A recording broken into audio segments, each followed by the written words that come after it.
Salesforce Technical Architect Interview, Mastering Trade-off Scenarios. This video is a reference guide for Salesforce Technical Architect interviews. These are not feature questions and not certification-style prompts. Every scenario focuses on architectural trade-offs, situations where no option is perfect, and your job is to explain why you chose one path over another. This is exactly how senior Salesforce architects are evaluated in real interviews. Why trade-off questions decide architect interviews? At the architect level, interviewers already assume you know Salesforce features. What they are testing is judgment. Can you balance performance versus maintainability, scalability versus simplicity, security versus usability? These 34 scenarios are designed to test how you reason under conflicting constraints, the core skill of a Salesforce technical architect. How this video is structured. We will cover 34 architect-level scenarios. Each scenario is framed exactly how it appears in real interviews, followed by a clear, interview-winning way to explain your decision. Code is used only where it strengthens the architectural argument. Most scenarios are explained using reasoning, patterns, and trade-off logic, not syntax. How the 34 scenarios are divided. The scenarios are grouped into 6 critical domains that Salesforce technical architects are expected to master. 1. Automation and logic strategy, choosing the right execution model without hitting limits. 2. Data architecture and large data volumes, designing for millions of records without locking or timeouts. 3. Integration architecture, selecting the right connectivity and messaging patterns. 4. Security, identity and access, protecting data without breaking business workflows. 5. DevOps and org strategy, managing complexity, dependencies, and long-term change. 6. AI and data cloud, making future-ready decisions without over-engineering. Each category targets a different failure point where architect candidates are commonly rejected. Category 1. Automation and logic strategy. This category focuses on how logic is executed inside Salesforce. These scenarios test whether you can prevent CPU timeouts, recursion, limit violations, and user-facing performance issues while still keeping the system maintainable for long-term growth. Category 1. Scenarios, automation, and logic strategy. In this section, we will cover the following interview scenarios. 1. Flow versus Apex, when low-code breaks at scale and how architects combine both. 2. Before save versus after save logic, performance trade-offs most teams miss. 3. Choosing between at future, Queueable and batch Apex for async processing. 4. Stopping recursive triggers without blocking legitimate updates. 5. Surviving order of execution conflicts between flows and Apex. 6. Using platform events to decouple user actions from heavy processing. These questions test whether you design automation for real production limits, not demos. Scenario 1. Flow versus Apex for complex business logic. You need to implement complex business logic that runs when an opportunity is updated. The logic includes validations, conditional branching, cross-object updates, and a callout to an external financial system. The business prefers Flow for maintainability, while developers argue for Apex for performance. The interviewer asks, would you use Flow or Apex and why? What most candidates say, why it's weak. Most candidates say, I would use Flow because Salesforce recommends declarative tools and Flow is easier to maintain than Apex. Why this is weak? It blindly repeats best practice messaging, assumes no code is always better, ignores CPU limits, error handling, testing, and version control, and shows tool preference instead of architectural judgment. The architect's trade-off decision. A Salesforce technical architect does not start with Flow or Apex. They start with constraints. Flow is excellent for linear logic and admin-owned changes, but becomes fragile with deep branching, large volumes, and external callouts.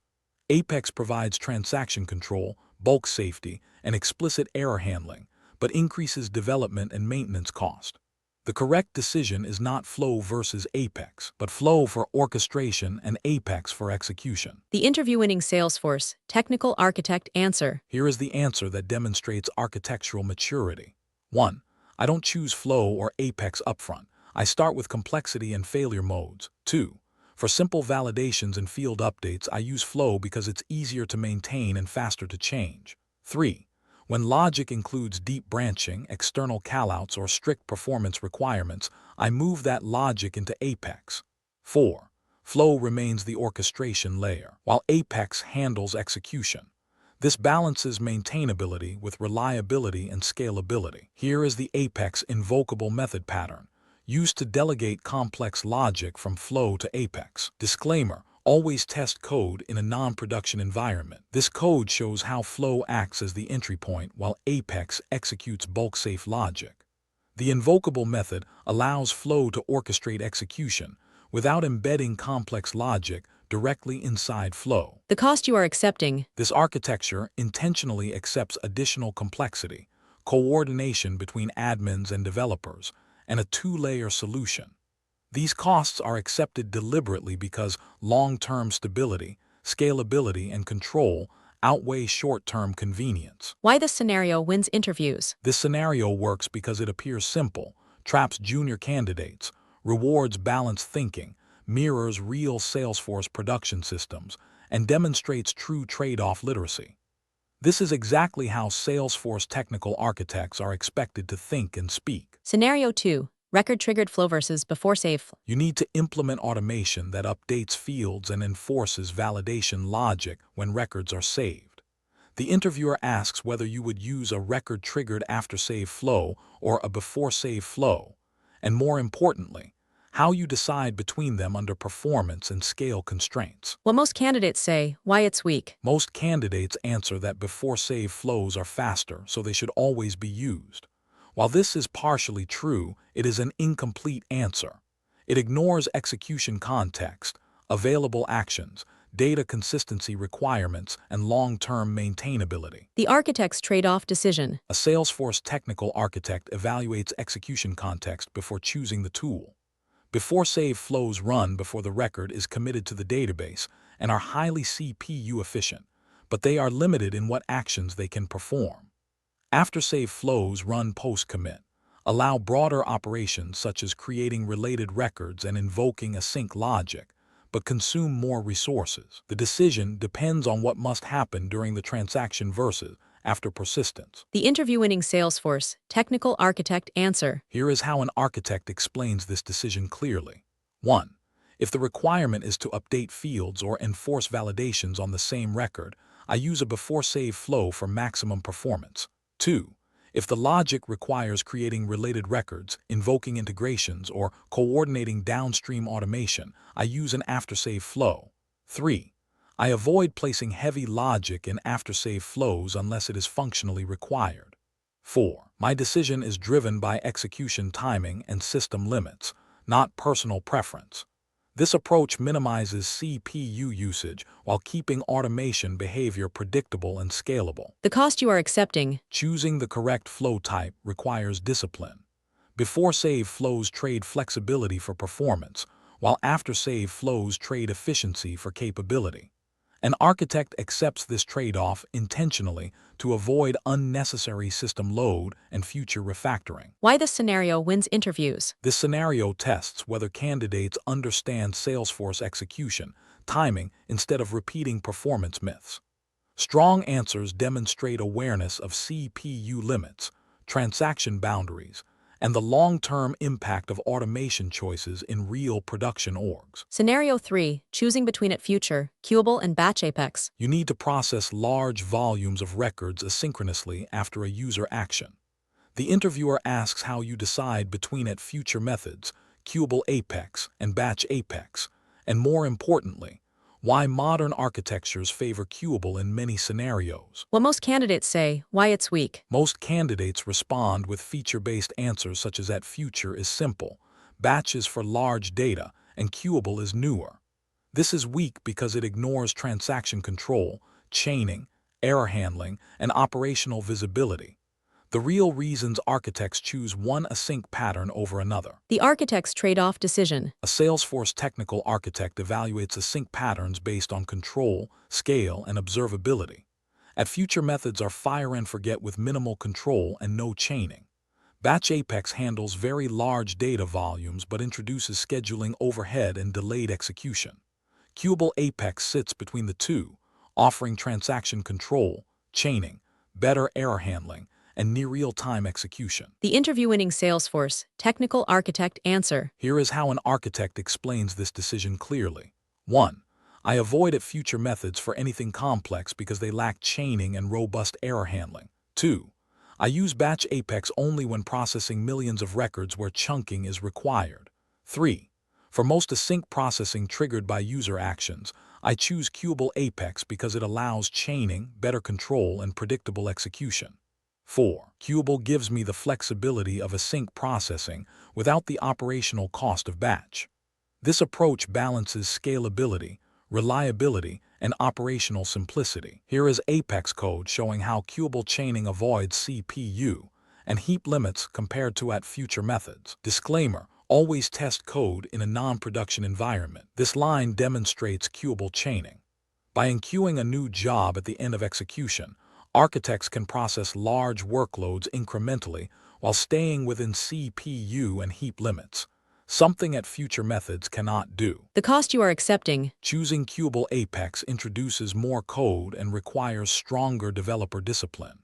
Architects accept this cost intentionally to gain execution control, error visibility, and scalability that future methods cannot provide. Why this scenario wins interviews. This scenario reveals whether a candidate understands asynchronous execution as a control problem, not a feature checklist. Strong answers demonstrate awareness of limits, chaining, and why modern Salesforce architectures increasingly standardize on Queueable Apex. Scenario 4. Stopping recursion the right way in Salesforce automation. You are debugging an org where record updates are causing infinite loops between triggers and flows. The interviewer asks how you would stop recursion safely without blocking legitimate updates or introducing fragile logic. What most candidates say, why it's weak. Most candidates answer that they would use a static Boolean variable to stop recursion. While this can work in simple cases, it is a shallow answer. It ignores bulk execution, multiple entry points, test isolation, and long-term maintainability in complex orgs. The architect's trade-off decision. A Salesforce technical architect evaluates recursion as a control problem, not a syntax problem. Static flags are quick but fragile when multiple triggers, flows, or async contexts exist. A trigger framework introduces structure and predictability but increases complexity. The correct choice depends on org scale, number of automation entry points, and long-term ownership. The interview-winning Salesforce Technical Architect answer. Here is how an architect explains this decision clearly. 1. For very small, isolated automation, a static flag can be acceptable as a short-term control. 2. As soon as multiple triggers or flows exist, static flags become unreliable and hard to reason about. 3. In larger orgs, I use a trigger framework that explicitly tracks execution state. 4. The goal is not just stopping recursion but preserving predictable behavior under scale. This approach prioritizes control and clarity over short-term convenience. Here is Apex logic demonstrating a trigger framework that prevents recursion without blocking valid updates. Disclaimer: always test code in a non-production environment. This check demonstrates how a centralized execution context prevents recursive re-entry while still allowing legitimate updates in separate transactions. A framework-based approach scales better than scattered static flags. The cost you are accepting. Using a trigger framework introduces additional abstraction and requires stronger development discipline. Architects accept this cost to gain predictability, testability, and long-term maintainability as automation complexity grows. Why this scenario wins interviews. This scenario exposes whether candidates think beyond quick fixes. Strong answers demonstrate awareness of bulk behavior, execution context, and why recursion control must evolve as an org matures. Scenario 5. Surviving order of execution conflicts between flow and apex. You are working in an org where both record-triggered flows and apex triggers exist on the same object.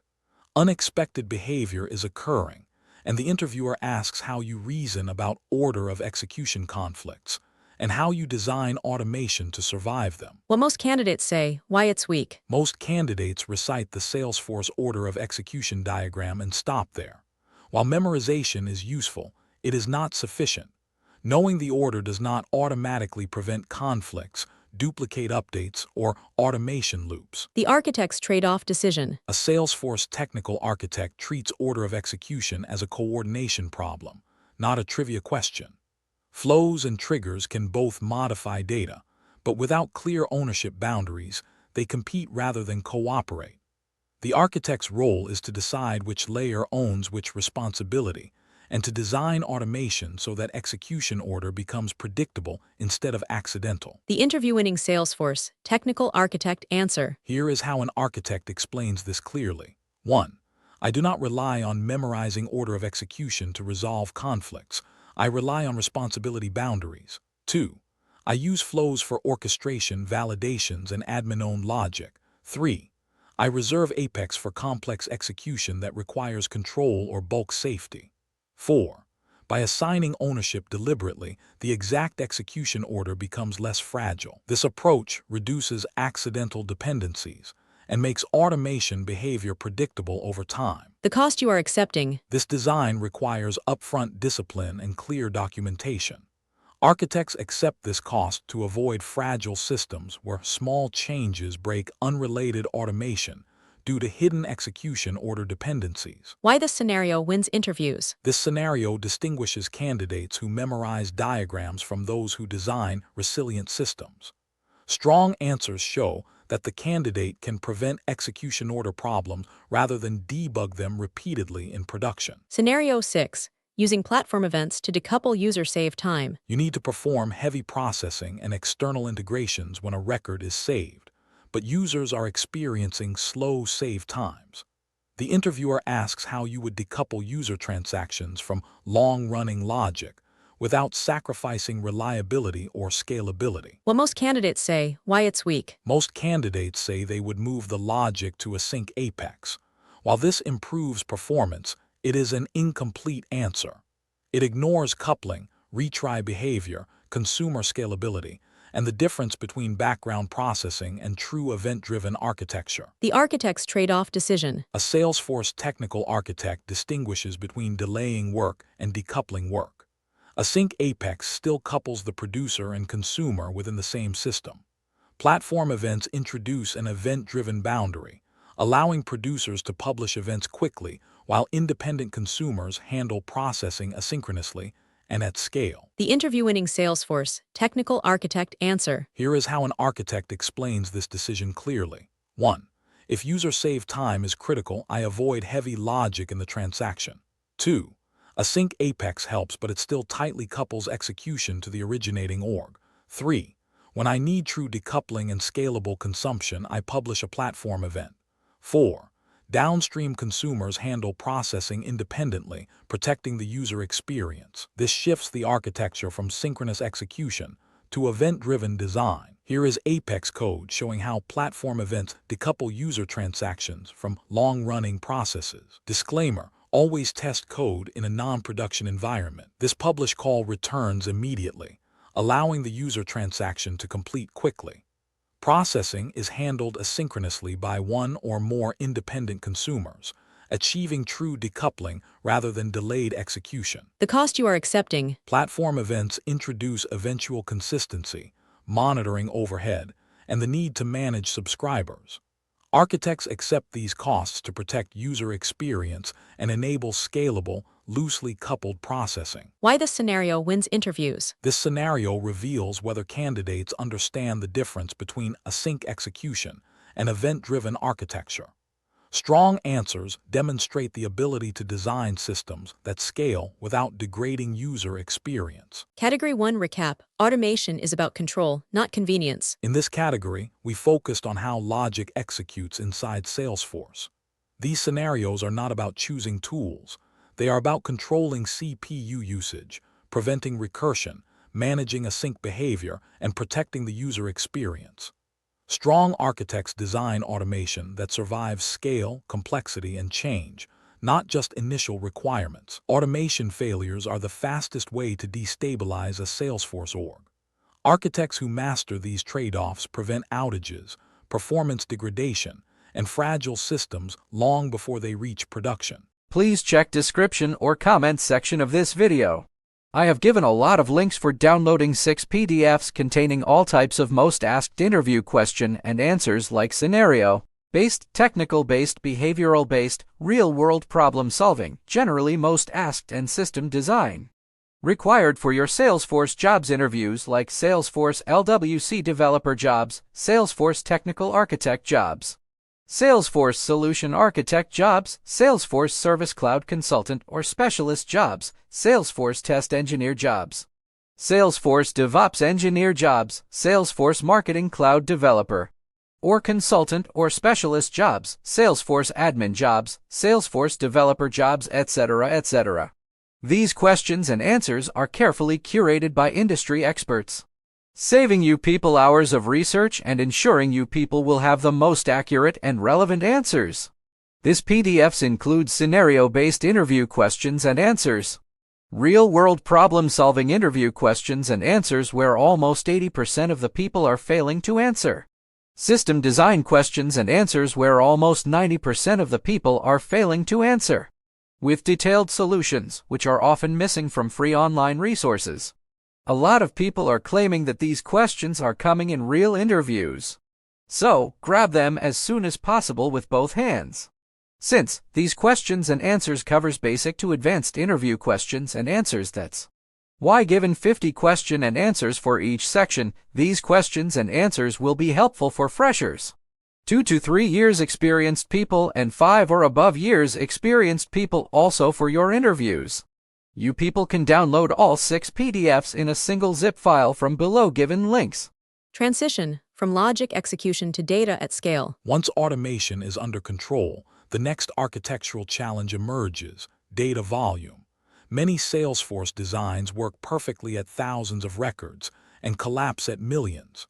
In the next category, we move from execution limits to data limits. Category 2, data architecture and large data volumes. This category focuses on designing Salesforce data models that operate reliably at scale. These scenarios test whether you understand row locking, indexing, ownership skew, storage constraints, and why certain data models fail under real production loads. Category 2, scenarios, data architecture, and LDV. In this section, we will cover the following architect-level scenarios. 7. Standard objects versus big objects for massive data volumes. 8.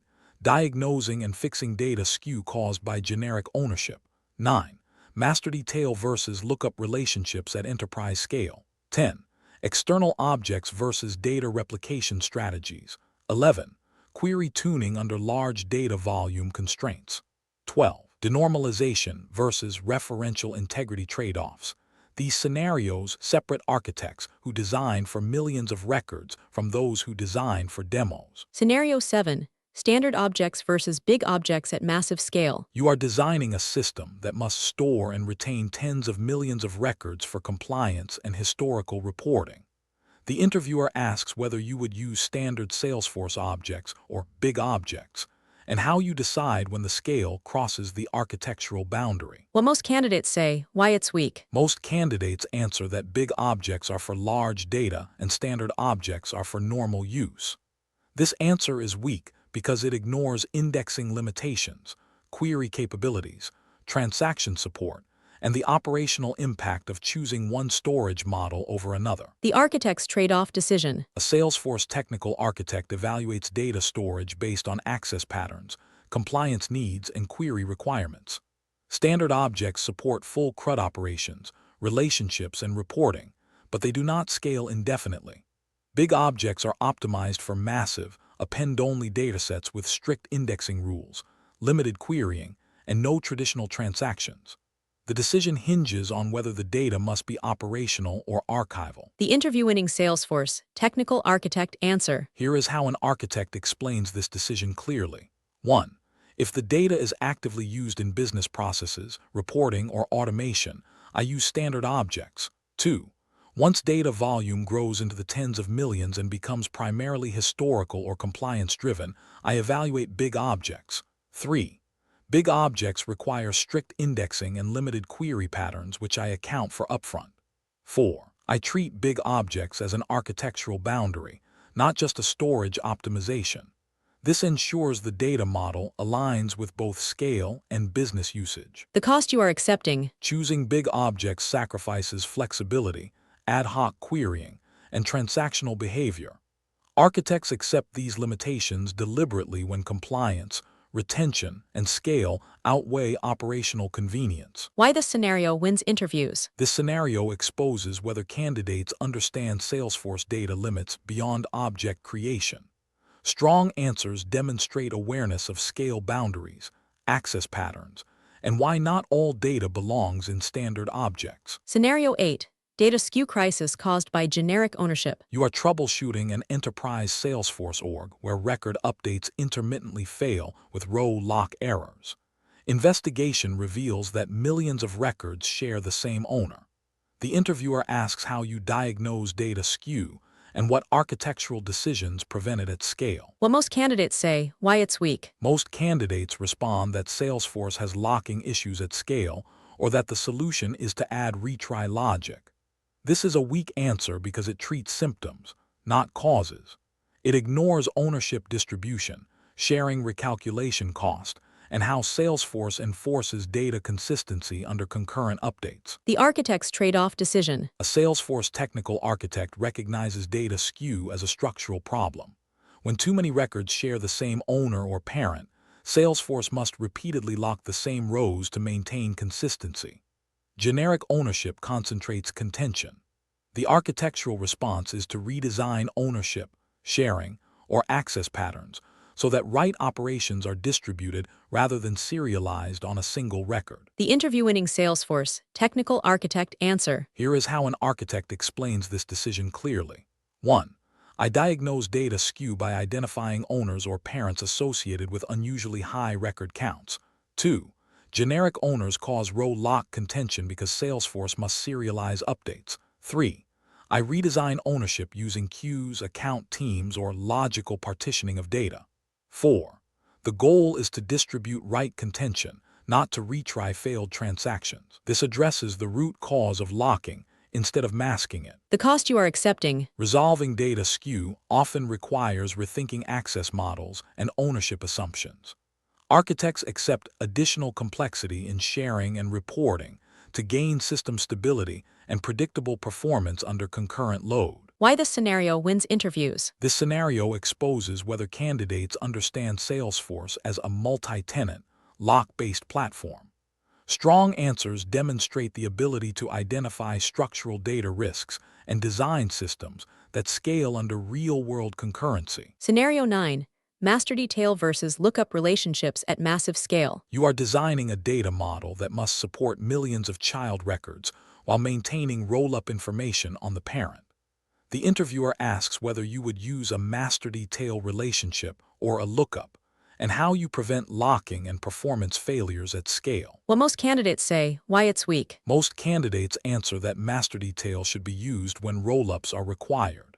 This is a weak answer because it ignores row locking behavior, cascading recalculations, and how tight coupling between parent and child records breaks down under high write concurrency. The architect's trade-off decision. A Salesforce technical architect evaluates relationship types based on write patterns and locking behavior. Master detail relationships enforce strong coupling and automatic roll-ups, but they serialize updates on the parent record. At massive scale, this causes row locks and transaction failures. Lookup relationships reduce coupling, allowing writes to scale, but require architects to reintroduce aggregation logic intentionally and asynchronously. The interview-winning Salesforce technical architect answer. Here is how an architect explains this decision clearly. 1. For low to moderate volumes, master detail simplifies data integrity and roll-ups. 2. At massive scale, master detail creates parent record contention and row locking. 3. I switch to a lookup relationship to decouple writes and improve concurrency. 4. I reintroduce roll-ups asynchronously so aggregation does not block transactions. This preserves scalability while maintaining business-required aggregates. Here is Apex code implementing an async roll-up to replace a master detail relationship. Disclaimer: always test code in a non-production environment. This pattern moves roll-up calculation out of the child transaction. By updating the parent asynchronously via enqueue job, Architects avoid row locks caused by synchronous master detail rollups while preserving accurate aggregates. The cost you are accepting. This approach sacrifices real-time rollups and introduces eventual consistency. Architects accept this trade-off to ensure right scalability and system stability when data volumes and concurrency increase. Why this scenario wins interviews. This scenario demonstrates whether candidates understand how relational convenience features break down at scale. Strong answers show the ability to redesign data models intentionally rather than relying on defaults that fail under load. Scenario 10. External objects versus data replication. You need Salesforce users to access data that lives in an external system. The interviewer asks whether you would use external objects with real-time access or replicate the data into Salesforce, and how you decide between freshness, performance, and reporting needs. What most candidates say, why it's weak. Most candidates answer that external objects should be used for external data and replication should be used when performance is required. This is weak because it ignores query patterns, reporting limitations, data ownership, and failure modes when the external system is unavailable. The architect's trade-off decision. A Salesforce technical architect evaluates access patterns and system boundaries. External objects provide real-time visibility into external systems, but depend on network latency and external availability, and they have limited reporting and automation capabilities. Data replication introduces storage and synchronization complexity, but enables fast queries, rich reporting, and resilient operation even when the source system is offline. The interview-winning Salesforce technical architect answer. Here is how an architect explains this decision clearly. 1. If users need real-time visibility and the external system is highly available, I consider external objects. 2. When reporting, automation, or performance is critical, I replicate the data into Salesforce. 3. I avoid external objects for high-volume transactional workflows. 4. The decision is driven by access patterns and failure tolerance, not convenience. This aligns data access strategy with system reliability and business usage. The cost you are accepting. External objects trade reliability and reporting depth for freshness, while replication trades real-time accuracy for resilience and performance. Architects accept synchronization overhead when business continuity and analytics matter more than live access. Why this scenario wins interviews. This scenario reveals whether candidates understand data boundaries and failure modes. Strong answers demonstrate the ability to choose data access patterns that survive latency, outages, and evolving reporting requirements. Scenario 11. LDV query tuning, skinny tables versus custom indexes. Users report timeouts and inconsistent performance when running reports and automation against objects with tens of millions of records. The interviewer asks how you tune queries at large data volume scale, and when you choose skinny tables versus custom indexes. What most candidates say, why it's weak. Most candidates respond that they would add indexes or ask Salesforce support for help. This is weak because it avoids the real decision. It ignores selectivity, query patterns, reporting constraints, and why not all performance problems are solved with the same indexing strategy. The architect's trade-off decision. A Salesforce technical architect starts with how data is accessed. Custom indexes improve performance for selective queries that filter on indexed fields. Skinny tables optimize performance when many fields are queried repeatedly, especially in reports, but they introduce maintenance overhead and are managed by Salesforce. The decision depends on whether performance issues stem from filtering inefficiency or field access breadth. The interview-winning Salesforce technical architect answer. Here is how an architect explains this decision clearly. 1. I analyze query selectivity before requesting any index. 2. If performance issues come from non-selective filters, I request custom indexes. 3. When queries or reports consistently access many fields, I evaluate skinny tables. 4. I treat skinny tables as a strategic optimization due to their operational overhead. This ensures tuning decisions are driven by access patterns, not guesswork. Here is a SOCL example showing how a non-selective query causes timeouts on large data volume objects. Disclaimer: always test code in a non-production environment. Leading wildcard filters prevent index usage, forcing full table scans. At large data volume, this pattern causes timeouts regardless of hardware or retries. Here is a SOCL example showing how a selective query leverages indexing for predictable performance. Disclaimer: always test code in a non-production environment. Selective filters on indexed fields allow Salesforce to use indexes efficiently, resulting in consistent performance even at scale. The cost you are accepting. Custom indexes require coordination with Salesforce support, while skinny tables introduce operational overhead and field constraints. Architects accept these costs to achieve predictable query performance under heavy data loads. Why this scenario wins interviews. This scenario tests whether candidates understand Salesforce query execution instead of relying on vague performance fixes. Strong answers demonstrate the ability to diagnose LDV problems and apply the correct optimization strategy deliberately. Scenario 12. Denormalization versus referential integrity at scale. You are designing a Salesforce data model that must support high-performance reporting and automation over very large data volumes.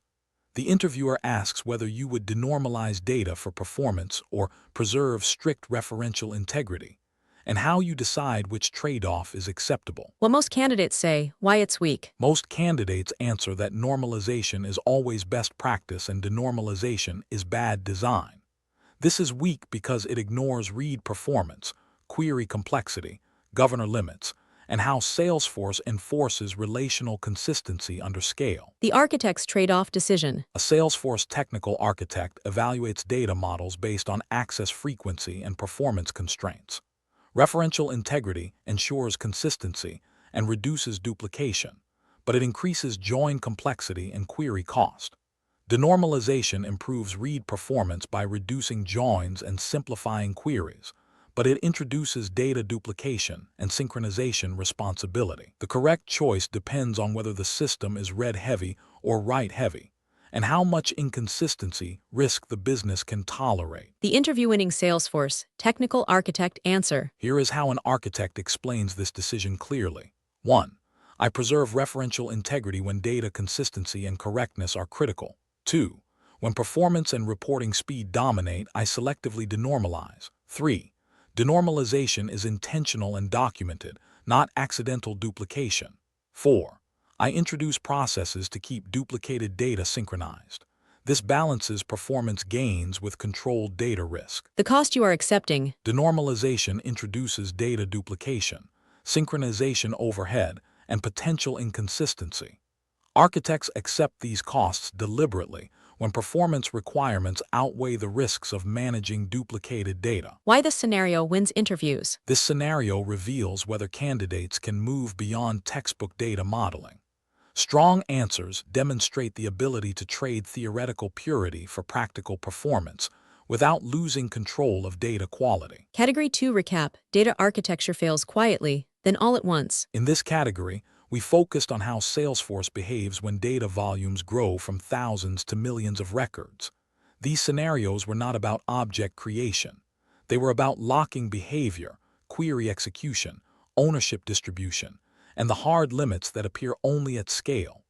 Architects who master these trade-offs prevent performance collapse long before users notice symptoms. Data architecture mistakes rarely fail immediately. They accumulate silently and surface later as timeouts, row locks, reporting failures, and emergency redesigns. Senior architects design data models that age gracefully under growth. Please check description or comment section of this video.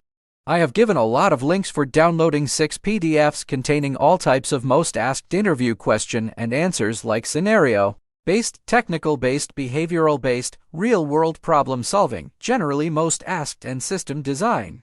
Required for your Salesforce jobs interviews like Salesforce LWC developer jobs, Salesforce technical architect jobs, Salesforce Solution Architect jobs, Salesforce Service Cloud Consultant or Specialist jobs, Salesforce Test Engineer jobs, Salesforce DevOps Engineer jobs, Salesforce Marketing Cloud Developer or Consultant or Specialist jobs, Salesforce Admin jobs, Salesforce Developer jobs, etc., etc.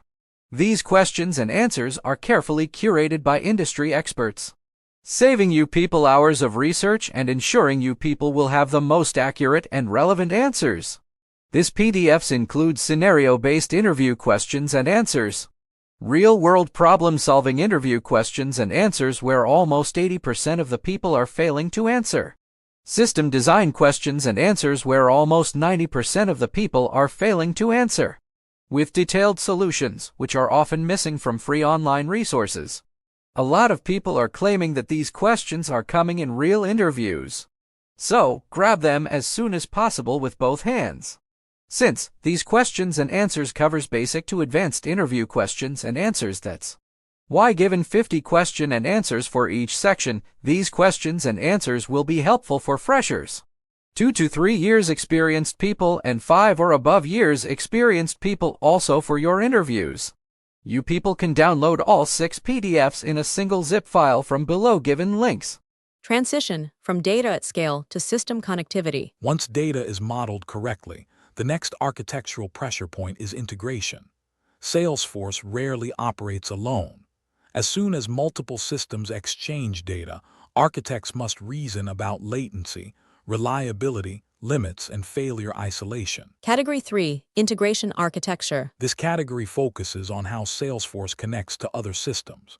These scenarios test whether you can design integrations that scale without melting APIs, blocking users, or coupling systems so tightly that failures cascade across the enterprise. Category 3 Scenarios, Integration Architecture. In this section, we will cover the following architect-level integration decisions.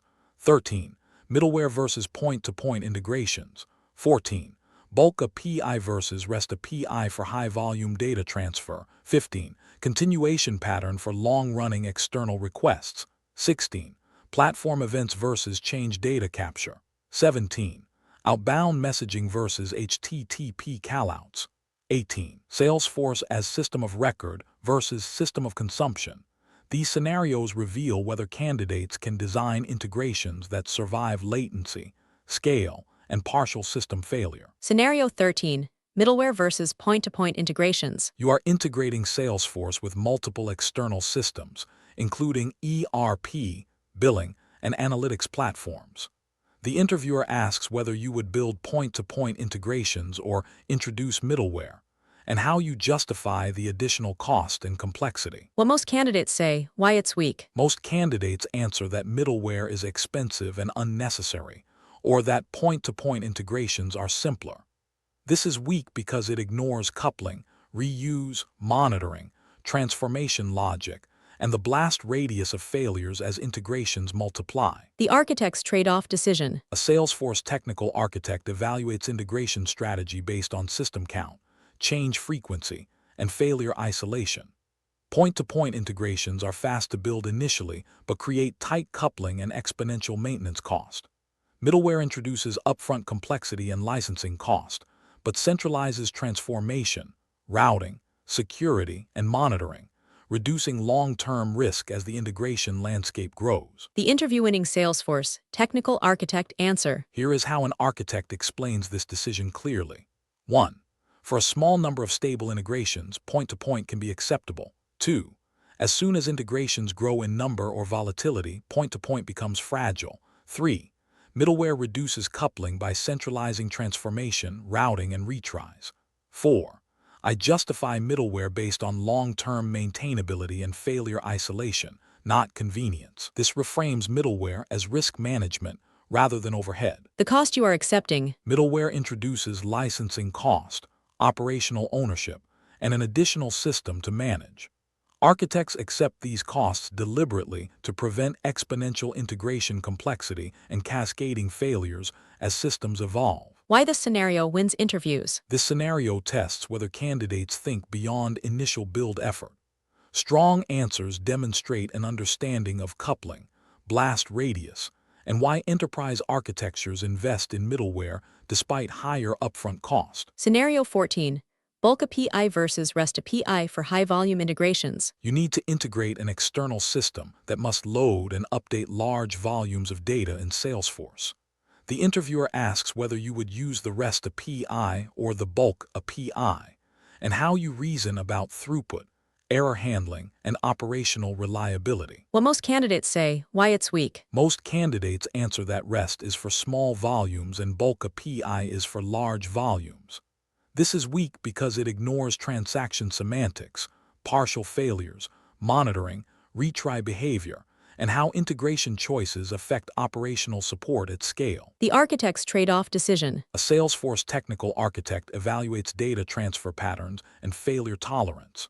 REST API is synchronous and provides immediate feedback, making it suitable for low-volume, user-driven operations.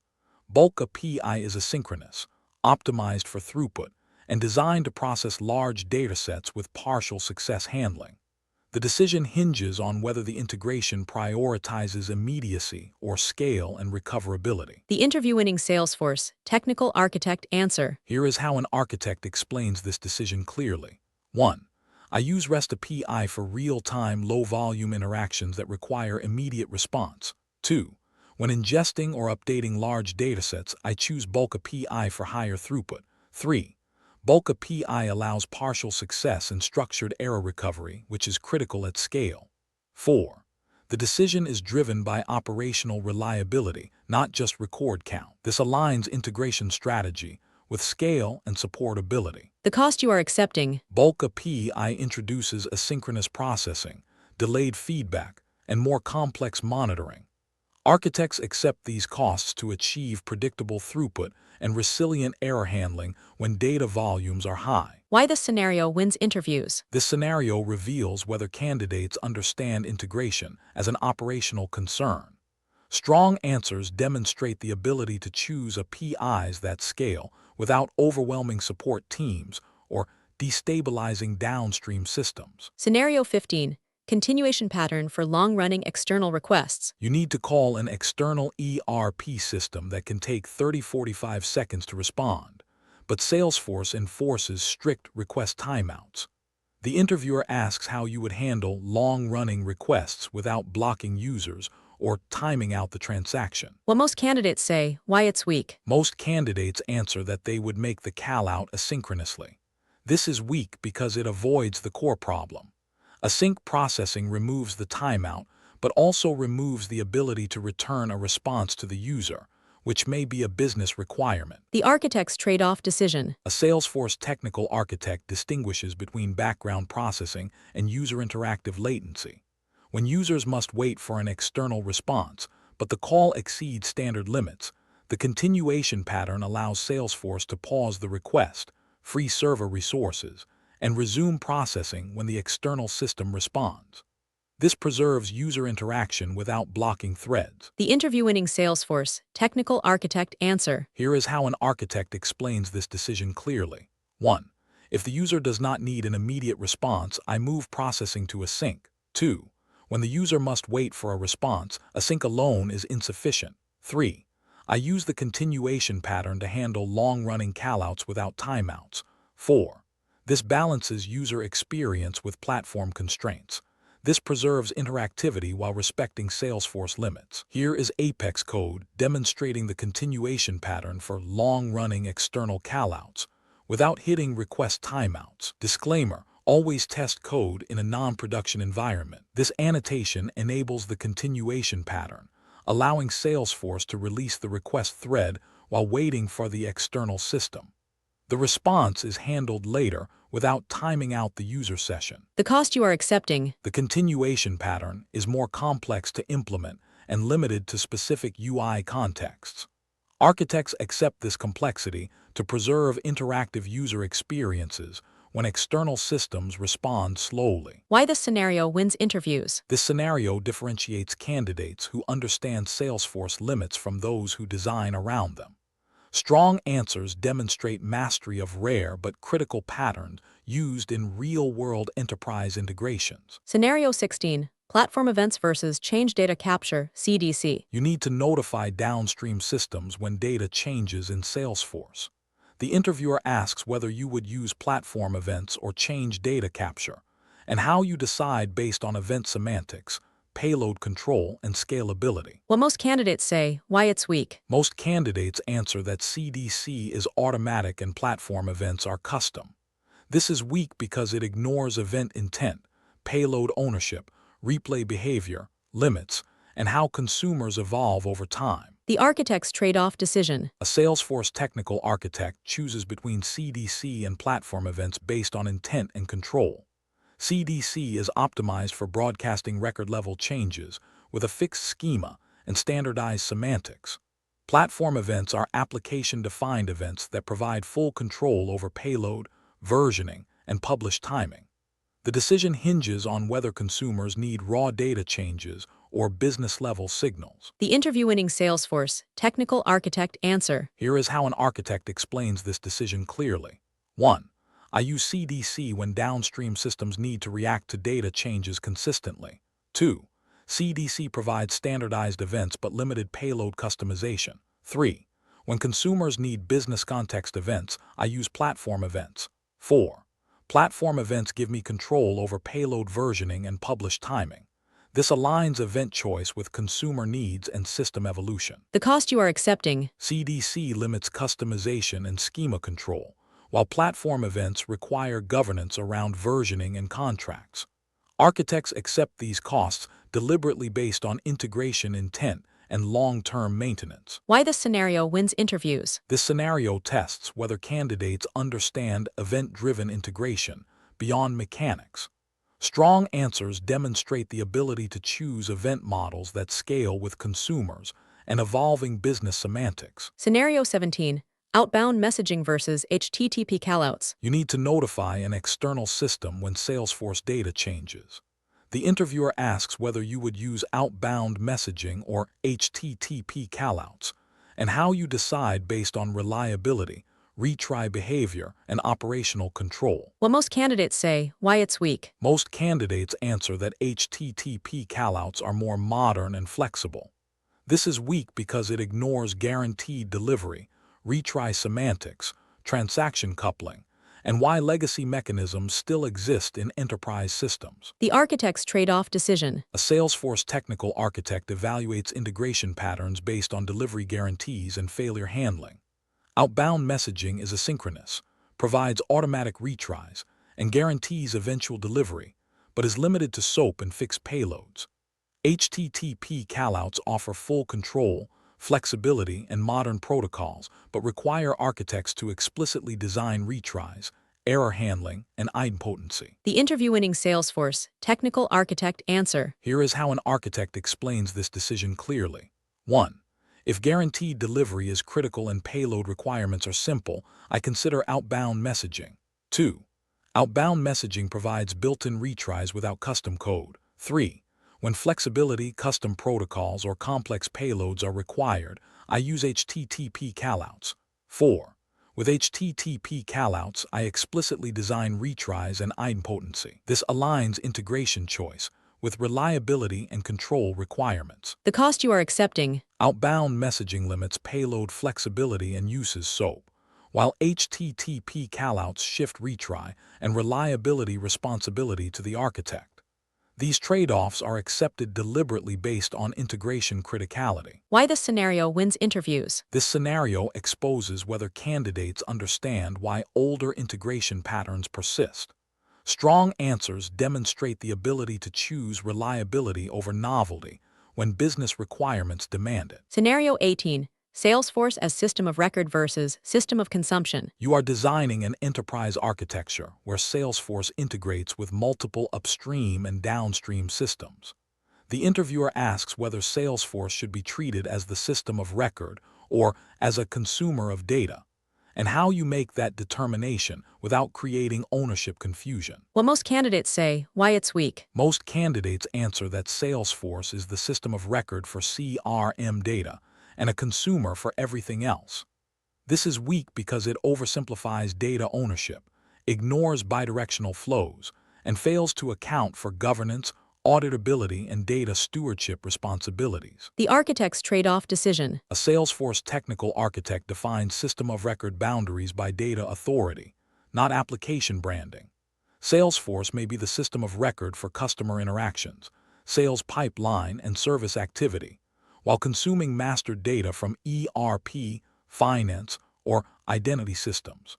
The key decision is establishing a single authoritative source per data domain and enforcing it consistently across integrations. The interview-winning Salesforce Technical Architect answer. Here is how an architect explains this decision clearly. 1. I define system of record at the data domain level, not the application level. 2. Salesforce is the system of record for customer engagement and pipeline data. 3. For financials or identity, Salesforce consumes master data from other systems. 4.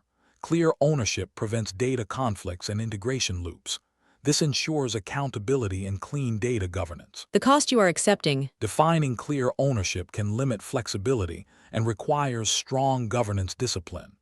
Architects accept these constraints to avoid data drift, reconciliation issues, and conflicting updates across systems. Why this scenario wins interviews. This scenario tests whether candidates can reason about data authority at an enterprise level. Strong answers demonstrate the ability to prevent integration chaos by enforcing clear system of record boundaries. Category 3 recap. Integrations fail at the seams. In this category, we examined how Salesforce connects to the rest of the enterprise. These scenarios were not about APIs alone.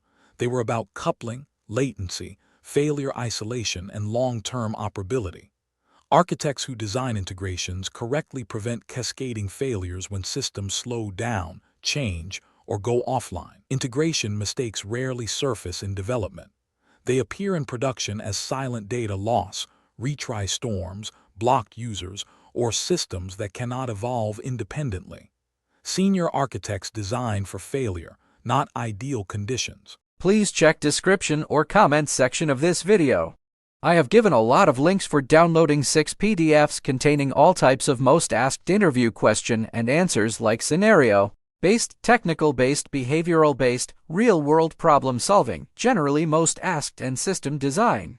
Required for your Salesforce jobs interviews like Salesforce LWC developer jobs, Salesforce technical architect jobs, Salesforce Solution Architect jobs, Salesforce Service Cloud Consultant or Specialist jobs, Salesforce Test Engineer jobs, Salesforce DevOps Engineer jobs, Salesforce Marketing Cloud Developer or Consultant or Specialist jobs, Salesforce Admin jobs, Salesforce Developer jobs, etc., etc. These questions and answers are carefully curated by industry experts, saving you people hours of research and ensuring you people will have the most accurate and relevant answers. This PDFs includes scenario-based interview questions and answers, real-world problem-solving interview questions and answers where almost 80% of the people are failing to answer, system design questions and answers where almost 90% of the people are failing to answer, with detailed solutions which are often missing from free online resources. A lot of people are claiming that these questions are coming in real interviews. So, grab them as soon as possible with both hands. Since these questions and answers covers basic to advanced interview questions and answers, that's why given 50 question and answers for each section, these questions and answers will be helpful for freshers, 2 to 3 years experienced people, and 5 or above years experienced people also for your interviews. You people can download all 6 PDFs in a single zip file from below given links. Transition from connectivity to control. Once systems are connected, the next architectural challenge is control. Who can see what, who can do what, and how access changes safely at scale. This moves the discussion from throughput to trust. Category 4. Security, identity, and access control. This category focuses on protecting data without breaking usability. These scenarios test whether you can design access models that are flexible, auditable, and secure as users, partners, and integrations scale. Category 4 Scenarios, Security, Identity, and Access. In this section, we will cover the following architect-level security decisions. 19. Sharing rules versus Apex managed sharing. 20. Profiles versus permission sets and permission set groups. 21. OAuth flow selection for integrations. 22. Shield encryption trade-offs. 23. Experience cloud security at scale. 24. Mutual TLS for high-trust integrations. These scenarios expose whether candidates can balance security, flexibility, and operational cost. Scenario 19. Sharing rules versus Apex managed sharing. You need to grant record-level access dynamically based on complex business logic. The interviewer asks whether you would rely on declarative sharing rules or implement Apex managed sharing, and how you manage security without creating maintenance risk. What most candidates say, why it's weak. Most candidates answer that sharing rules are simpler, and Apex sharing should be avoided.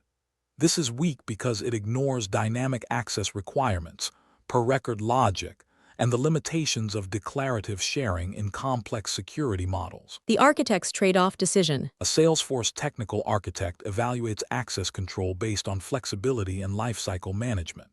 Sharing rules are easy to configure and maintain, but are static and coarse-grained. Apex managed sharing allows precise, dynamic access control, but introduces code ownership and cleanup responsibility. The decision depends on whether access logic is static or driven by evolving business rules. The interview-winning Salesforce technical architect answer. Here is how an architect explains this decision clearly. 1. I use sharing rules when access logic is simple and stable. 2.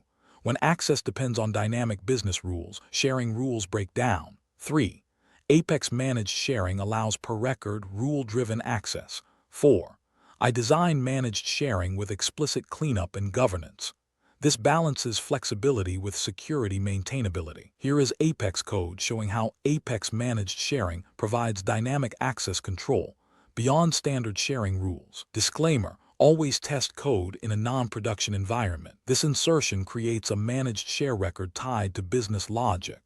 Unlike declarative sharing, access can be granted or revoked dynamically as conditions change. The cost you are accepting. Apex managed sharing requires careful lifecycle management to avoid orphaned access.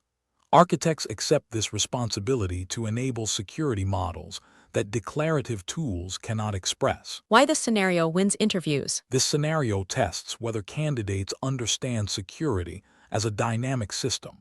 Strong answers demonstrate the ability to balance access flexibility with governance and auditability. Scenario 20. Profiles versus permission sets and permission set groups. You are designing an access model for an enterprise Salesforce org with many roles, teams, and evolving responsibilities.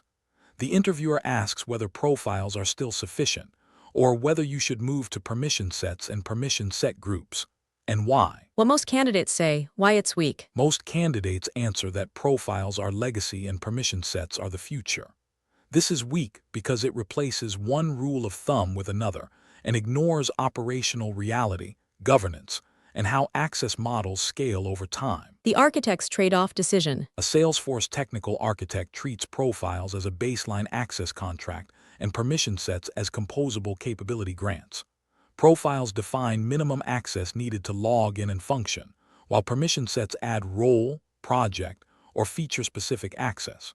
Permission set groups reduce assignment overhead but introduce grouping governance. The decision is not replacement, but responsibility separation. The interview-winning Salesforce technical architect answer. Here is how an architect explains this decision clearly. 1. Profiles establish baseline access and system constraints. 2. Permission sets grant incremental capabilities without profile sprawl. 3. Permission set groups simplify assignments at scale. 4. I govern permission sets carefully to avoid hidden privilege escalation. This creates a scalable and auditable access model. The cost you are accepting. Moving to a permission set-driven model requires governance discipline, naming conventions, and lifecycle management. Architects accept this cost to prevent profile explosion and unmanageable access complexity. Why this scenario wins interviews. This scenario reveals whether candidates can design access models that scale with organizational change. Strong answers demonstrate the ability to balance flexibility, security, and operational clarity. Scenario 21. OAuth flow selection. JWT bearer versus web server flow. You are integrating Salesforce with external systems that require secure authentication.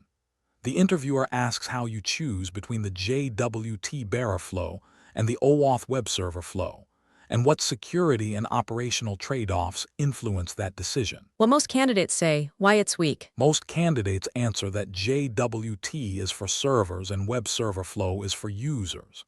This is weak because it ignores token lifecycles, secret management, revocation strategies, and how authentication choices impact operational risk. The architect's trade-off decision. A Salesforce technical architect selects OAuth flows based on trust boundaries and interaction models.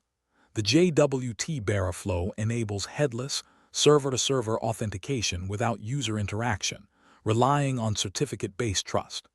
The web server flow supports user consent, interactive login, and fine-grained revocation, but introduces redirect handling and token refresh complexity. The decision depends on whether identity is human-driven or system-driven. The interview-winning Salesforce technical architect answer. Here is how an architect explains this decision clearly.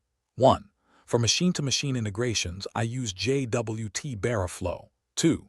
JWT avoids interactive login and reduces operational friction. 3. When user context or consent is required, I use web server flow. 4. I choose flows based on trust boundaries, not convenience. This aligns authentication design with security and operational needs. The cost you are accepting. JWT bearer flow requires secure certificate management and careful key rotation, while web server flow introduces token refresh handling and user-facing complexity. Architects accept these costs deliberately to maintain secure and auditable authentication models. Why this scenario wins interviews. This scenario tests whether candidates understand OAuth as a security boundary rather than an implementation detail. Strong answers demonstrate the ability to choose authentication flows that minimize risk while supporting business requirements. Scenario 22, shield encryption trade-offs, deterministic versus probabilistic. You are designing a security model for sensitive data subject to regulatory requirements. The interviewer asks how Salesforce Shield platform encryption works and how you decide between deterministic and probabilistic encryption, especially when reporting and searching are required. What most candidates say, why it's weak. Most candidates answer that deterministic encryption allows searching and probabilistic encryption is more secure. This is weak because it stops at feature comparison and ignores threat models, business requirements, and how encryption choices affect usability and compliance audits. The architect's trade-off decision. A Salesforce technical architect evaluates encryption based on threat exposure and data usage. Deterministic encryption allows equality searches and filtering by encrypting the same plaintext value into the same ciphertext, but it leaks patterns. Probabilistic encryption generates different ciphertexts for the same value, maximizing confidentiality, but eliminating meaningful searching and reporting. The decision depends on whether data usability or maximum secrecy is the priority. The interview-winning Salesforce technical architect answer. Here is how an architect explains this decision clearly. 1.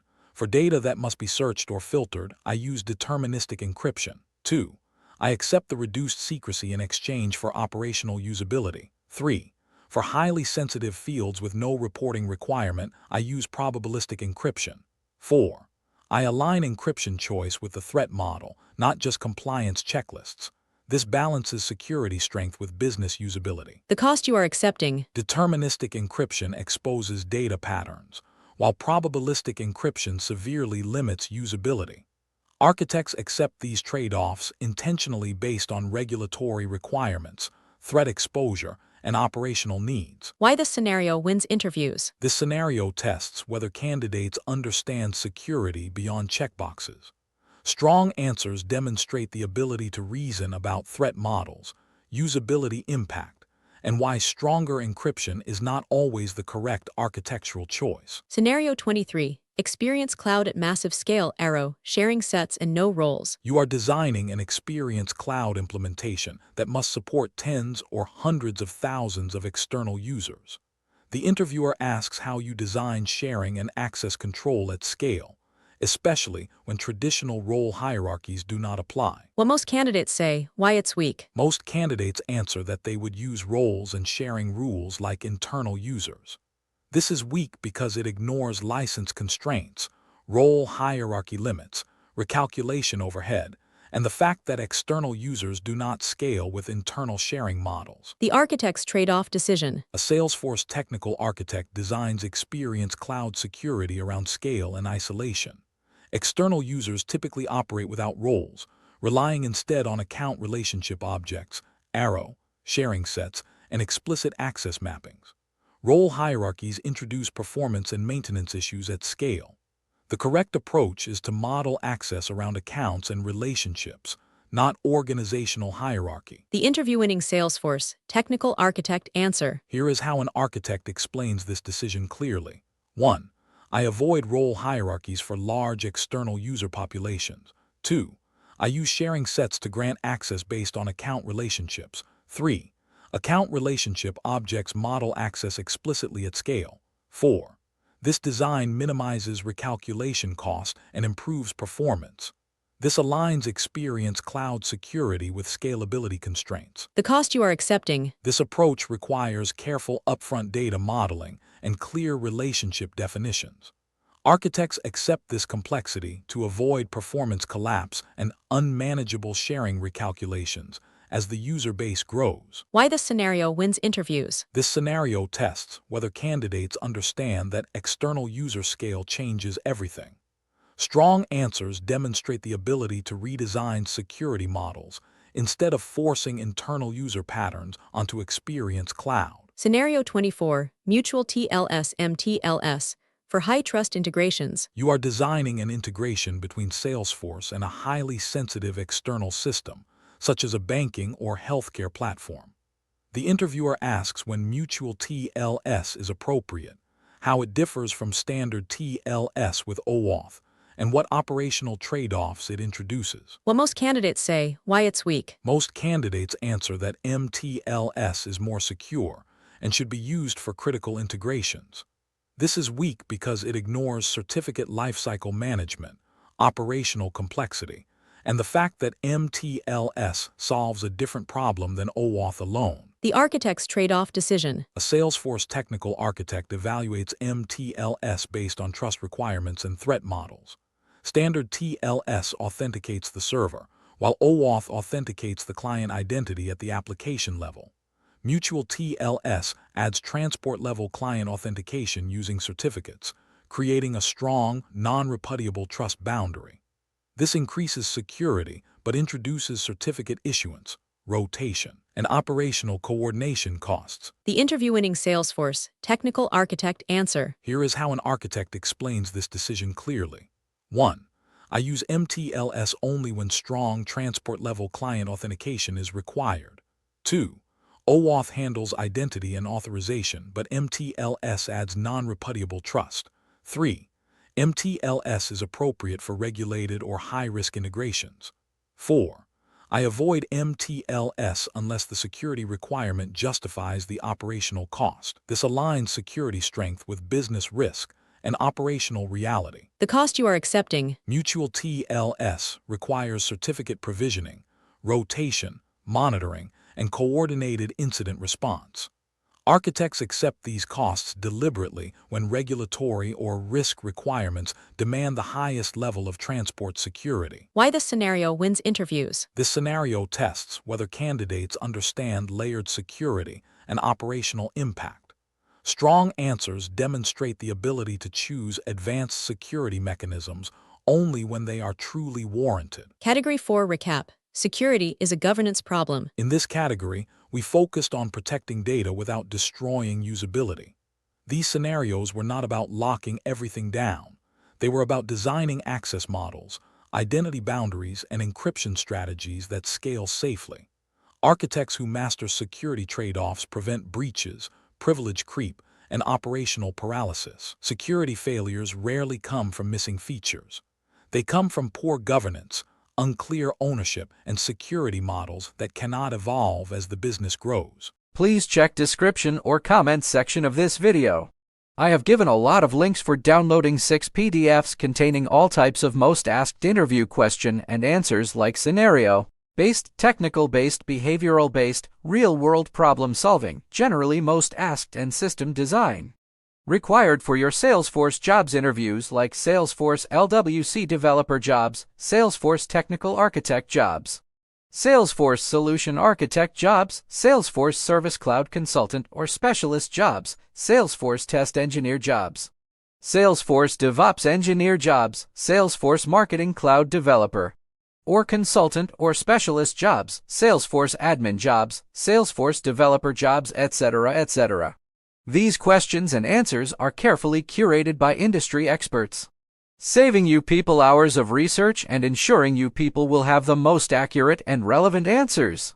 This PDFs includes scenario-based interview questions and answers, real-world problem-solving interview questions and answers where almost 80% of the people are failing to answer, system design questions and answers where almost 90% of the people are failing to answer, with detailed solutions, which are often missing from free online resources. A lot of people are claiming that these questions are coming in real interviews. So, grab them as soon as possible with both hands. Since these questions and answers covers basic to advanced interview questions and answers, that's why given 50 question and answers for each section, these questions and answers will be helpful for freshers, 2 to 3 years experienced people, and 5 or above years experienced people also for your interviews. You people can download all 6 PDFs in a single zip file from below given links. Transition from security to sustainability. Once access is controlled, the next architectural challenge is sustainability. Salesforce orgs live for years. The question becomes how to deploy, evolve, and govern changes without breaking production every quarter. Category 5, DevOps, org strategy and maintainability. This category focuses on running Salesforce as a long-lived system. These scenarios test whether you can design org strategies, deployment pipelines, and packaging models that scale with teams, regulations, and constant change. Category 5 scenarios, DevOps and org strategy. In this section, we will cover the following architect-level decisions. 1. Single org versus multi-org strategy. 2. Source-driven development versus org-configured reality. 3. Unlocked packages versus unmanaged customization. 4. CI/CD sandbox strategy. 5. Strangler Fig versus Greenfield rebuild. These scenarios reveal whether candidates think in years, not sprints. Scenario 25, single org versus multi-org strategy. You are designing Salesforce for a global enterprise with regulatory, performance, and data residency constraints. The interviewer asks whether you would use a single org or multiple orgs, and how you justify the operational overhead of a multi-org strategy. What most candidates say, why it's weak. Most candidates answer that a single org is simpler and multi-org is expensive. This is weak because it ignores regulatory isolation, deployment blast radius, data residency, and how org size affects governance and velocity. The architect's trade-off decision. A Salesforce technical architect evaluates org strategy based on compliance, scale, and risk isolation. Single org models simplify governance and reduce operational overhead, but increase blast radius and regulatory complexity. Multi-org strategies introduce synchronization and DevOps cost, but provide isolation for data residency, regional autonomy, and controlled failure domains. The interview-winning Salesforce technical architect answer. Here is how an architect explains this decision clearly. 1. I start with regulatory and data residency requirements. 2. Single org works when compliance and scale are manageable. 3. Multi-org is justified when isolation reduces risk or enables compliance. 4. I accept operational overhead to control blast radius.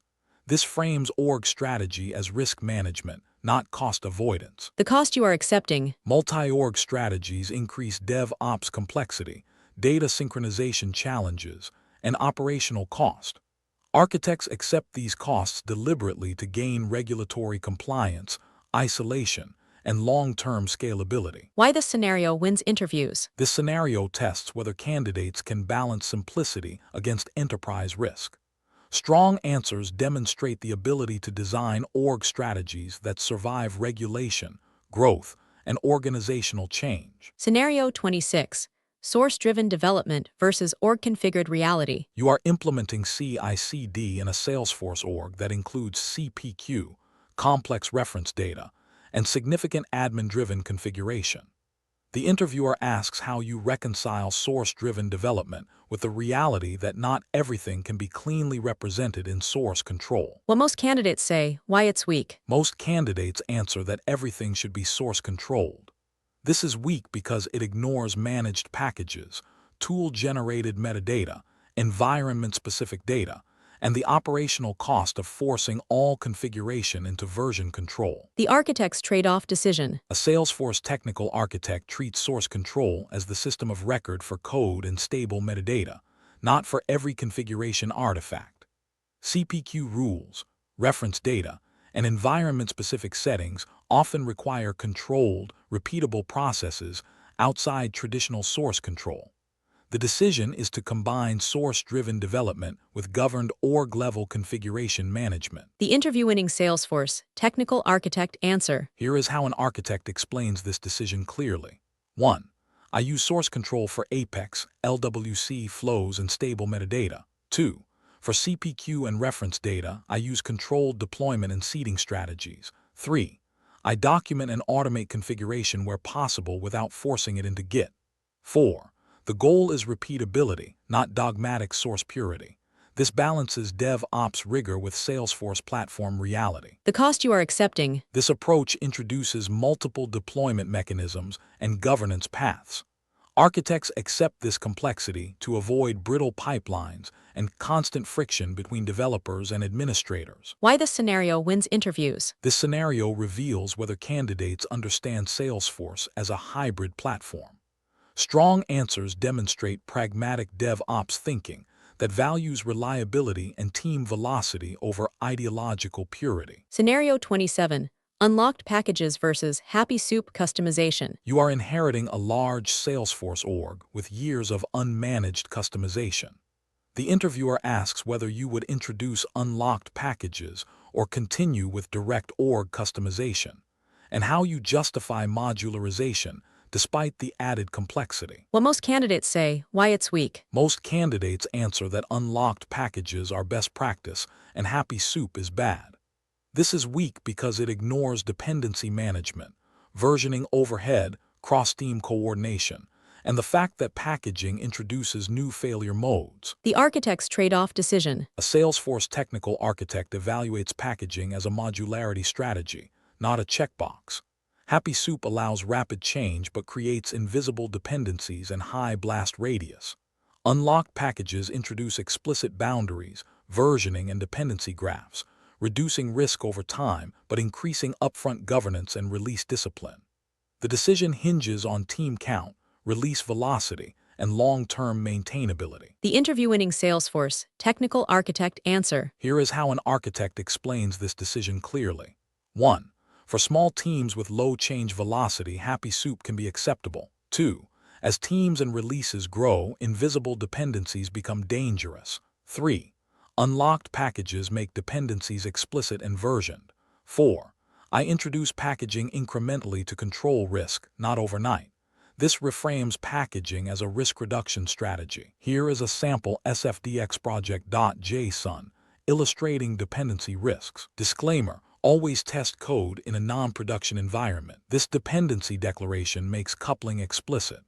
Architects can see, version, and control relationships that would otherwise be hidden in a happy soup org, reducing upgrade risk and unintended side effects. The cost you are accepting. Unlocked packages introduce versioning overhead, dependency management, and stricter release processes.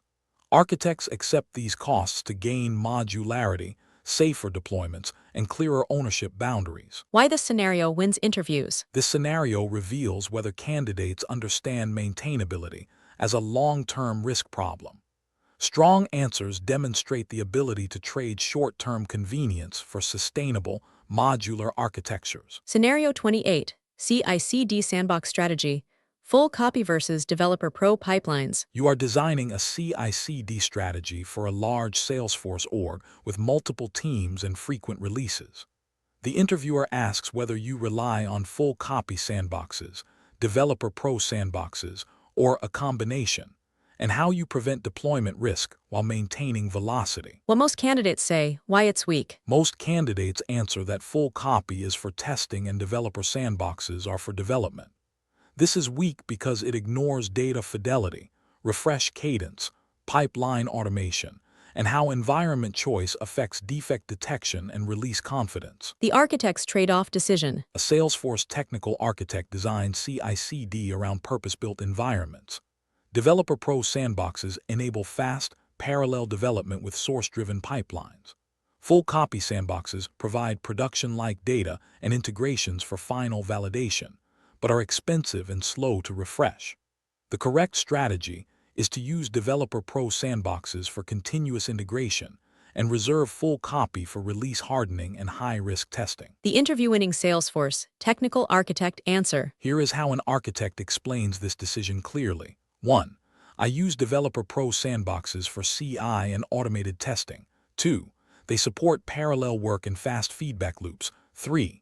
I reserve full copy for pre-release validation with real data. 4. This limits cost while preserving production confidence. This aligns environment choice with pipeline goals. The cost you are accepting. Maintaining multiple environment types increases coordination and governance overhead.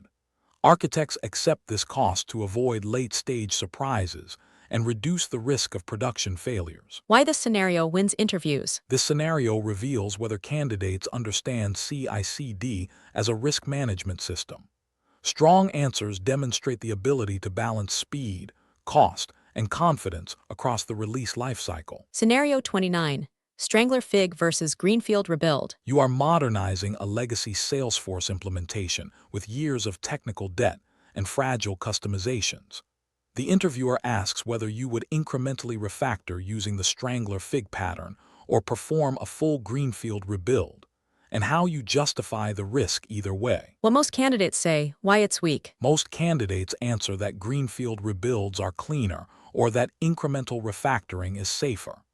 This is weak because it treats the decision as preference-based and ignores business continuity, budget constraints, delivery risk, and organizational tolerance for disruption. The architect's trade-off decision. A Salesforce technical architect evaluates modernization strategies based on risk containment and value delivery. The Strangler Fig pattern incrementally replaces legacy functionality while keeping the system operational, reducing blast radius but extending transition time. A Greenfield rebuild enables architectural purity but concentrates risk, delays value, and requires flawless execution. The decision depends on business criticality, timeline pressure, and risk appetite. The interview-winning Salesforce Technical Architect answer. Here is how an architect explains this decision clearly. 1. If the system is mission-critical, I favor the Strangler Fig approach. 2. It allows incremental improvement without halting the business. 3. Greenfield rebuilds are appropriate when timelines and risk tolerance allow. 4. I choose based on risk concentration, not architectural aesthetics. This frames modernization as a business risk decision. The cost you are accepting. Strangler Fig approaches extend transition periods and require coexistence strategies, while Greenfield rebuilds demand significant upfront investment and carry higher delivery risk. Architects accept these costs intentionally based on organizational tolerance and urgency. Why this scenario wins interviews. This scenario tests whether candidates can align architectural purity with business reality. Strong answers demonstrate the ability to modernize systems without gambling the organization on a single delivery bet. Category 5 Recap. Architecture lives longer than any release. In this category, we focused on how Salesforce survives over time. These scenarios were not about tools. They were about governance, blast radius control, and designing systems that can absorb change without constant rewrites. Architects who master these trade-offs keep platforms stable for years, not quarters. Most Salesforce failures are not technical.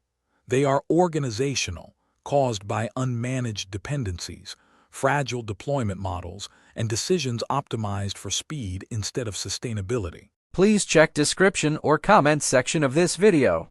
I have given a lot of links for downloading 6 PDFs containing all types of most asked interview question and answers like scenario-based, technical-based, behavioral-based, real-world problem-solving, generally most asked, and system design. Required for your Salesforce jobs interviews like Salesforce LWC developer jobs, Salesforce technical architect jobs, Salesforce Solution Architect jobs, Salesforce Service Cloud Consultant or Specialist jobs, Salesforce Test Engineer jobs, Salesforce DevOps Engineer jobs, Salesforce Marketing Cloud Developer or Consultant or Specialist jobs, Salesforce Admin jobs, Salesforce Developer jobs, etc., etc. These questions and answers are carefully curated by industry experts, saving you people hours of research and ensuring you people will have the most accurate and relevant answers. This PDFs includes scenario-based interview questions and answers, real-world problem-solving interview questions and answers where almost 80% of the people are failing to answer, system design questions and answers where almost 90% of the people are failing to answer, with detailed solutions, which are often missing from free online resources. A lot of people are claiming that these questions are coming in real interviews. So, grab them as soon as possible with both hands. Since these questions and answers covers basic to advanced interview questions and answers, that's why given 50 question and answers for each section, these questions and answers will be helpful for freshers, 2 to 3 years experienced people and 5 or above years experienced people also for your interviews. You people can download all 6 PDFs in a single zip file from below given links. Transition from sustainability to the future edge. Once a Salesforce platform is stable and governable, the next challenge is expansion into massive data volumes and intelligence beyond CRM storage. This requires forward thinking without hype-driven over-engineering. Category 6, AI, Data Cloud and the Future Edge. This category focuses on architecting beyond traditional CRM limits. These scenarios test whether you can integrate AI, large-scale data platforms, and emerging capabilities while maintaining security, cost control, and architectural discipline. Category 6 Scenarios AI, Data Cloud and the Future. In this section, we will cover the following forward-looking architect decisions. 1. CRM data versus data cloud genie. 2. Prompt builder versus custom AI integrations. 3. Identity resolution trade-offs. 4. Vector search inside Salesforce. 5. Einstein Trust Layer explains simply these scenarios separate hype-driven answers from architect-level foresight. Scenario 30, CRM data versus data cloud genie. You are designing analytics and AI-driven use cases that require large volumes of customer data. The interviewer asks whether you should store and process this data directly in Salesforce CRM or leverage data cloud, and how you justify the additional platform complexity. What most candidates say, why it's weak. Most candidates answer that data cloud is for big data and CRM is for transactions. This is weak because it ignores data gravity, cost models, query patterns, and how operational systems differ from analytical and AI workloads. The architect's trade-off decision. A Salesforce technical architect separates systems of engagement from systems of insight. Salesforce CRM is optimized for transactional integrity, workflows, and user interaction. Data Cloud is designed for large-scale ingestion, identity unification, and analytical processing across terabytes of data. The decision is not replacement, but specialization based on workload. The interview-winning Salesforce technical architect answer. Here is how an architect explains this decision clearly. 1. I keep operational CRM data in Salesforce core objects. 2. For large-scale analytics and AI, I use Data Cloud. 3. Data Cloud handles identity resolution and massive datasets efficiently. 4. Insights flow back to CRM without overloading transactional systems. This aligns platforms with their intended workloads. The cost you are accepting. Using Data Cloud introduces licensing cost, data pipelines, and architectural complexity. Architects accept these costs to prevent CRM performance degradation and to enable scalable AI and analytics capabilities. Why this scenario wins interviews. This scenario tests whether candidates understand workload separation and platform intent. Strong answers demonstrate the ability to adopt new capabilities without misusing Salesforce CRM as a data lake. Scenario 31. Prompt builder versus custom AI integrations. You are introducing AI-driven features into Salesforce. The interviewer asks whether you would use Salesforce Prompt Builder or build custom AI integrations using external models, and how you evaluate security boundaries, flexibility, and operational risk. What most candidates say, why it's weak. Most candidates answer that Prompt Builder is safer and custom AI is more powerful. This is weak because it ignores data exposure boundaries, governance requirements, model lifecycle ownership, and the long-term operational burden of custom integrations. The architect's trade-off decision. A Salesforce technical architect evaluates AI choices based on trust boundaries and control requirements. Prompt Builder operates within the Einstein trust layer, enforcing data isolation, zero retention, and governed prompts. Custom AI integrations offer full flexibility and model choice but shift responsibility for data security, logging, and compliance to the architecture team. The decision depends on whether safety or flexibility is the dominant constraint. The interview-winning Salesforce technical architect answer. Here is how an architect explains this decision clearly. 1. For standard use cases with sensitive data, I prefer Prompt Builder. 2. It enforces security and governance without custom infrastructure. 3. When specialized models or logic are required, I use custom AI integrations. 4. I accept additional responsibility when I cross Salesforce trust boundaries.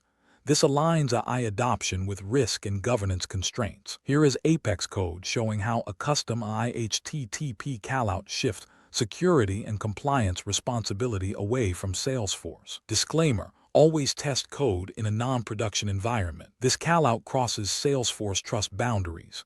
Data sent here is no longer governed by the Einstein trust layer, making encryption, retention, logging, and compliance the architect's responsibility. The cost you are accepting. Custom AI integrations introduce infrastructure ownership, compliance risk, monitoring complexity, and vendor dependency.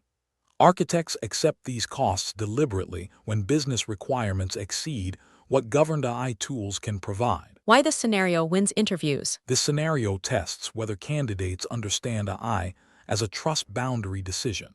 Strong answers demonstrate the ability to adopt AI without exposing the organization to uncontrolled data and compliance risk. Scenario 32, identity resolution trade-offs. Exact match versus fuzzy match. You are unifying customer data from multiple sources inside Salesforce Data Cloud.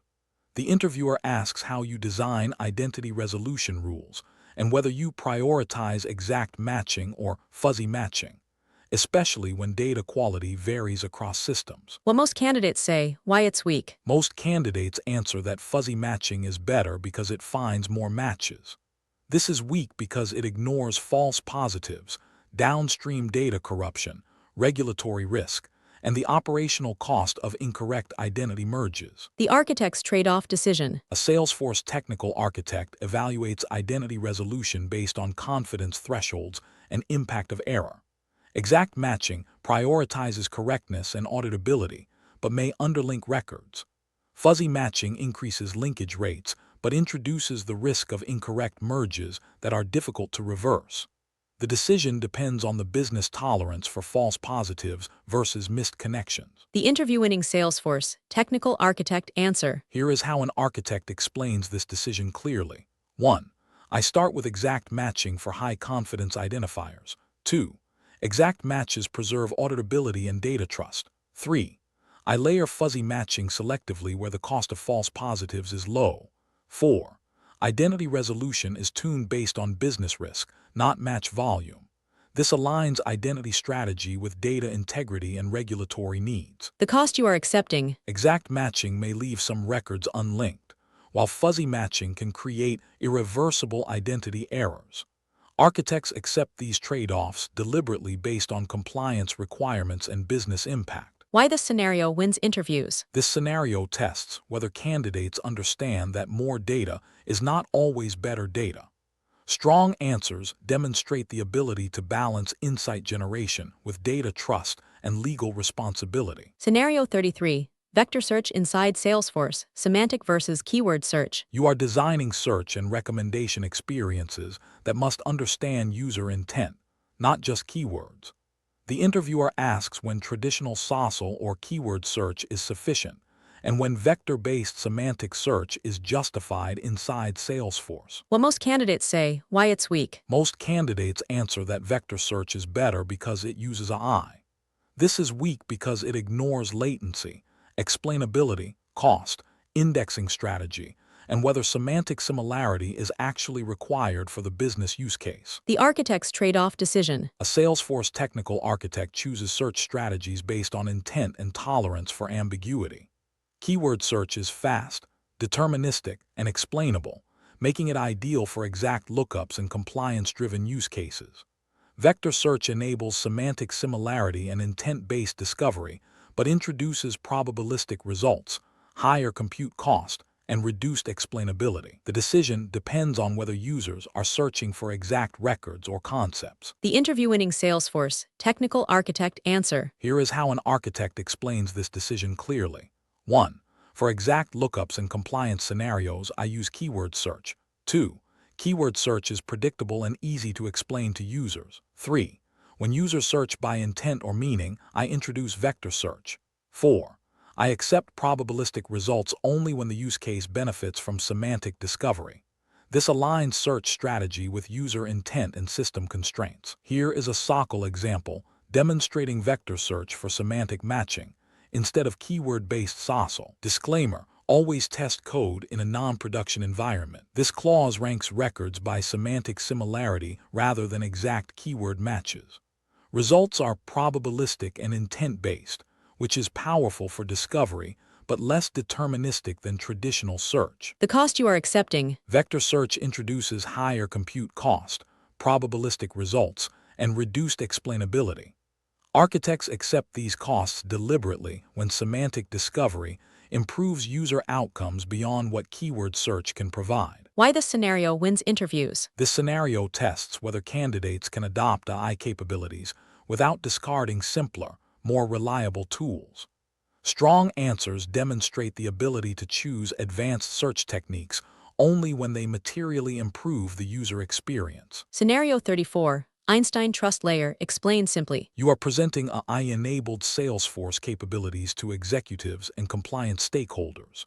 The interviewer asks how you explain the Einstein Trust Layer clearly, without jargon, and why it matters for enterprise adoption of AI. What most candidates say, why it's weak. Most candidates recite features such as zero retention and data masking.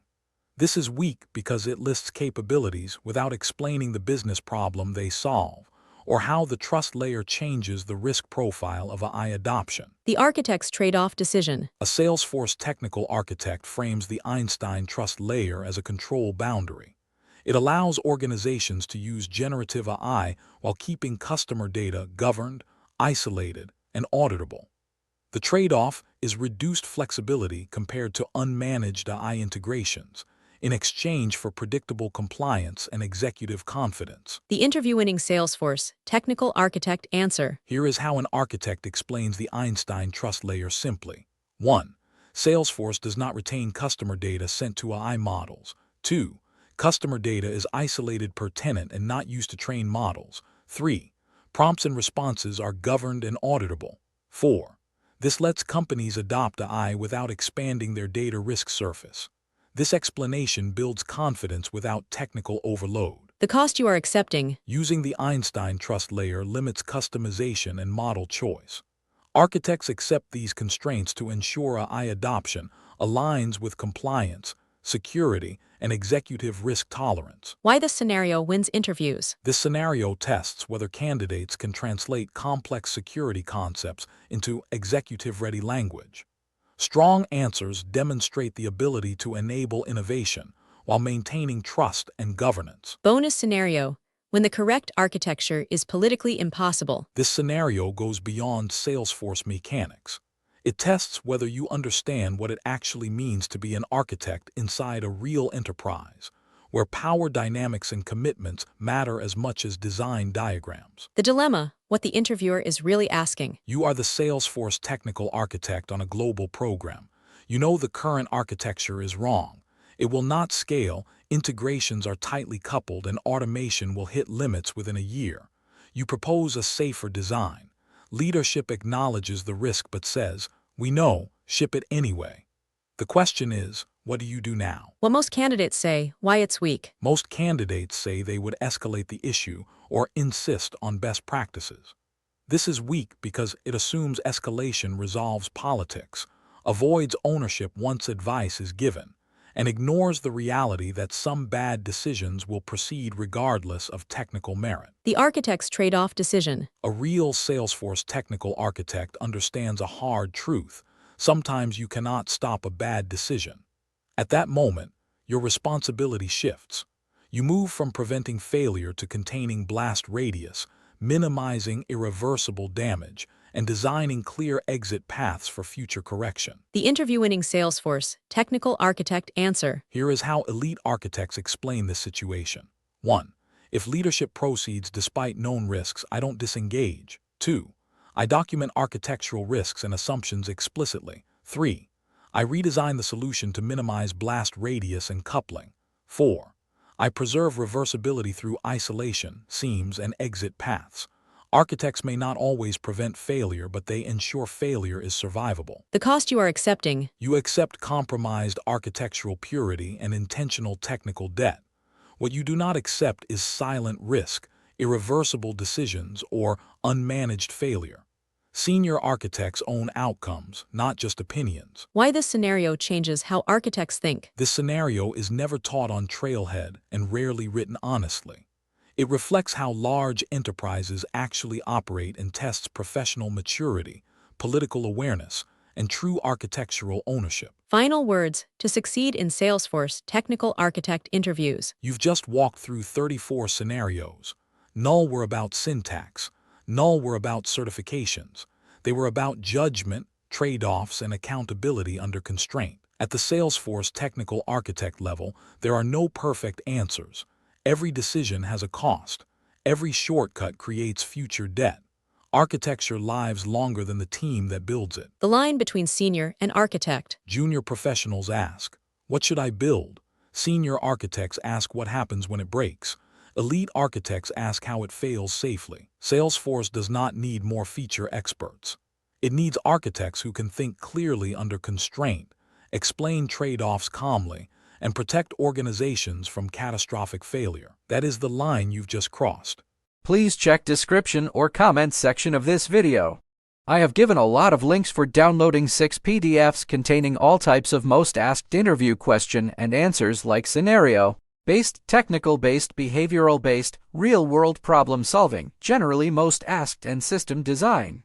Required for your Salesforce jobs interviews like Salesforce LWC developer jobs, Salesforce technical architect jobs, Salesforce Solution Architect jobs, Salesforce Service Cloud Consultant or Specialist jobs, Salesforce Test Engineer jobs, Salesforce DevOps Engineer jobs, Salesforce Marketing Cloud Developer or Consultant or Specialist jobs, Salesforce Admin jobs, Salesforce Developer jobs, etc., etc.